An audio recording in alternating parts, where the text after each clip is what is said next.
The first time I heard the word Wabi-Sabi, I thought it was a style, a design trend.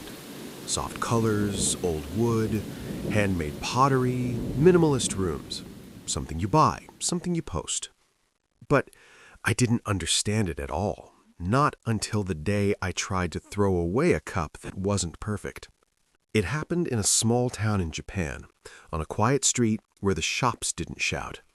No bright, flashing signs, no loud music, just the sound of wind moving through paper lanterns.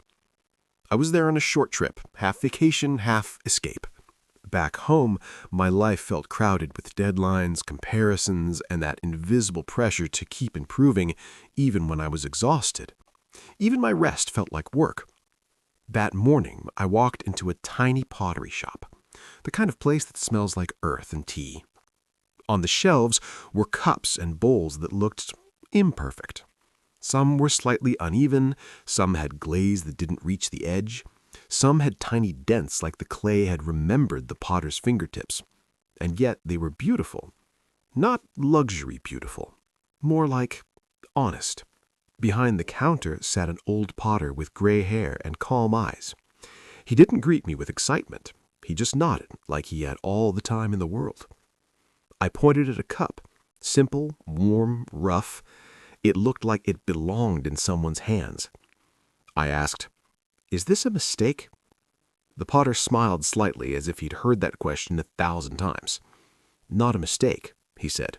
"A history." I bought the cup, not fully sure why. Maybe I wanted to take home a piece of that quiet street. That night, in my small rented room, I made tea. I held the cup with both hands. The heat felt comforting, like the cup wasn't just holding tea, but holding me. Then I set it down, and I knocked it over. A sharp sound. The cup rolled and hit the floor. The tea spilled like a confession. When I picked it up, my stomach tightened. A crack ran across the side. Not shattered into pieces, just cracked. But my mind reacted as if the world had ended. That familiar modern instinct rose up immediately. Throw it away, replace it, hide the evidence. Because in my world, broken things are embarrassing. A cracked phone, you replace it. A stained shirt, you hide it. A mistake at work, you explain it fast.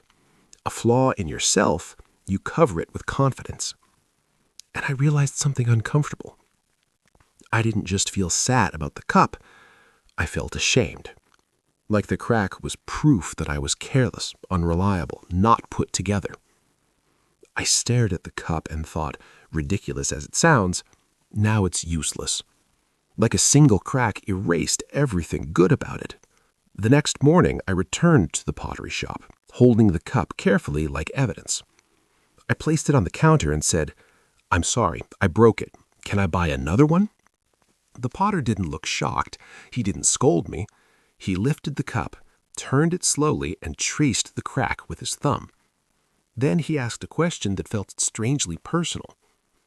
"Did you break it, or did you change it?" I blinked. "What?" He set it down and poured tea into another cup. He took a small sip. Then he said, "If you want a perfect cup, buy a factory cup." He leaned closer, voice gentler, not sharp. "But if you want a cup that tells the truth, keep this one." I didn't understand. So I asked, why would anyone keep something damaged? The potter looked at me for a long moment. Not judging, not analyzing, just looking, like he could see the noise in my mind. Then he said softly, "Because nothing stays new." He tapped the counter once. "Your face changes, your hands change. Your heart changes." He nodded toward the street outside. "Even mountains change." Then he looked back at the cup. Wabi-Sabi is not about making things broken. It is about seeing beauty in what is imperfect, impermanent, and real. I stared at the crack again. It wasn't dramatic. It was quiet, like a line drawn by time. The potter continued, "Before the crack, your cup was only a cup. After the crack, it became your cup." That sentence landed somewhere deep, because I had been trying to live like a perfect cup, No cracks, no visible failures, no awkward mistakes. I kept polishing my image, my voice, my posture, my confidence, so no one would see where I felt fragile. I didn't want to be the cracked one. But the potter didn't treat cracks as shame. He treated them as meaning. He reached under the counter and pulled out a small cloth bundle. Inside were tools and powders and brushes. He looked at me and said, "Stay. I will show you something." I expected him to fix it quickly, a simple patch, a fast solution. But he didn't rush. He didn't treat the crack like an inconvenience. He treated it like something that deserved respect. He cleaned the cup slowly, not with panic, with care. His hands moved like he was listening to the cup, not fighting it. He wiped the edges of the crack with a cloth. He checked the alignment from different angles. He held it up to the light and let the silence stretch. In that silence, I noticed how loud my life usually was. Notifications, opinions, deadlines, the constant urge to hurry. But here, time moved differently. The potter applied a lacquer with a thin brush. Not gold, not shiny. And this mattered because many people confuse Wabi-Sabi with kintsugi, the art of repairing with gold. Kintsugi is beautiful, but it celebrates the scar by making it bright. Wabi-Sabi is quieter, more modest. It doesn't decorate the wound.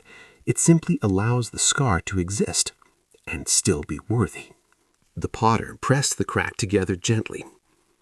Then he waited, not staring at it like a problem, just waiting, like trust. When he finally handed the cup back to me, the crack was still visible. But now it looked like a delicate river on a map. A line that didn't ruin the cup, a line that completed it. He asked, "Do you see?" I nodded. This time I did. He added one final key, and it felt like he was speaking directly to my life. You came here thinking peace means no damage. But peace means you stop fighting the fact that life changes. He pointed at my hands. You will not stay the same, so do not demand that your life stays the same. When I left the shop, the street looked different. The old walls weren't old, they were lived in. The chipped paint wasn't ugly, it was honest. Even the rain marks on the stone steps looked like soft calligraphy.